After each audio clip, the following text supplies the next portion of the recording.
صباح الخير أحبائي وأعزائي، أشكركم على محبتكم والاستماعكم لفيديوهاتي.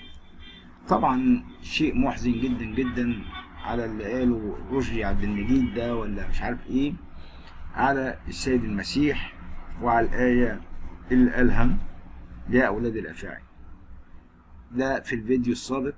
ولكن رد فعل كنائس مصر على حديث الرئيس عن بناء الكنيسة بجوار مسجد، رد الفعل القس رفعت فكري أو الرئيس يفعل قيم المواطنة الحقيقية.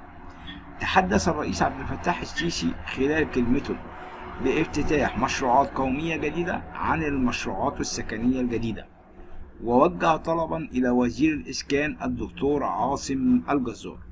وقال السيسي تعليقا على حديث وزير الإسكان: مفيش مشروع سكني يتعمل ومبنى فيه جامع إلا ونعمل فيه كنيسة. كما تحدث عن اشتراطات البناء مطالبا البرلمان بالمساعدة في تلك المشروعات الجديدة.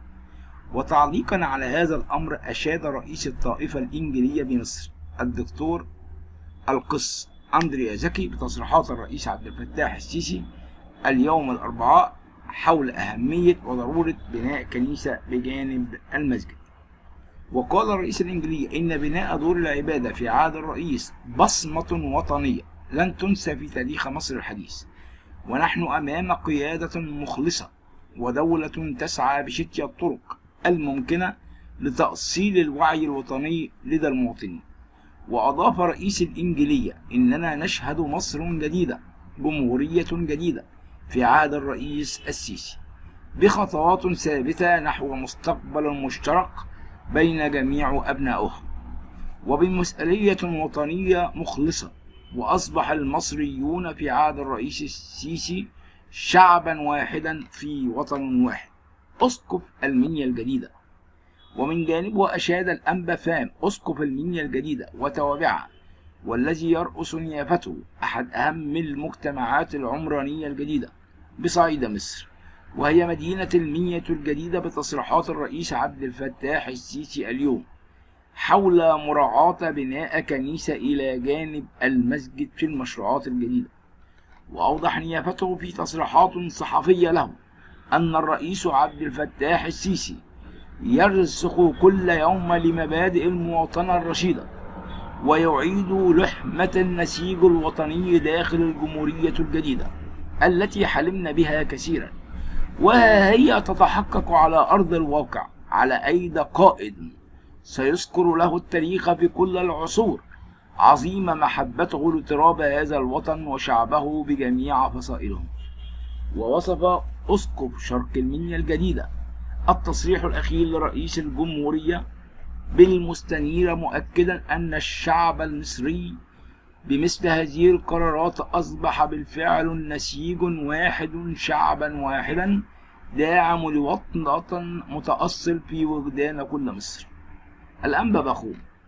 وعلق الأنبا بخوم النائب البطريركي لشؤون الإبراشية البطريركية بالكنيسة الكاثوليكية قائلا إن تصريح الرئيس السيسي بشأن بناء الكنائس بجوار المساجد يدل على التطور الكبير في فكر الدولة المصرية، وهناك خطوات جادة بفضل فكر الرئيس ومسيرة حقيقية في البناء والتنمية من الحكومة، بالإضافة إلى تضحيات للشعب على المستوى المادي والاقتصادي. أشار بخوم في تصريحات خاصة لليوم السابع أن موضوع بناء الكنائس يأصل لفكرة المواطنة، وكذلك تخصيص أراضي لكل الطوائف المسيحية في الجمهورية الجديدة يدل على عمق وبعد رؤية القيادة السياسية.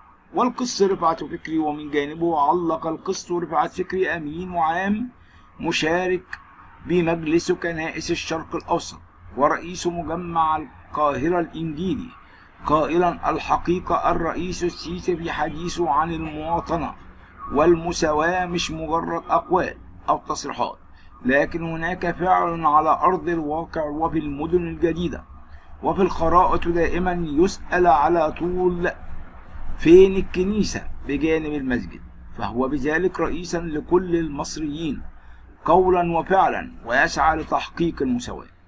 وتابع في تصريحات خاصة لليوم السابع لأول مرة بنشوف في تاريخ رؤساء مصر رئيس بهذا الفكر، فهو نموذج حي وقوي لتفعيل قيم المواطنة، مؤكدا أن الجمهورية الجديدة تبنى على قيم الحداثة والحضارة، وما يقوم به الرئيس السيسي يدعم هذه القيم.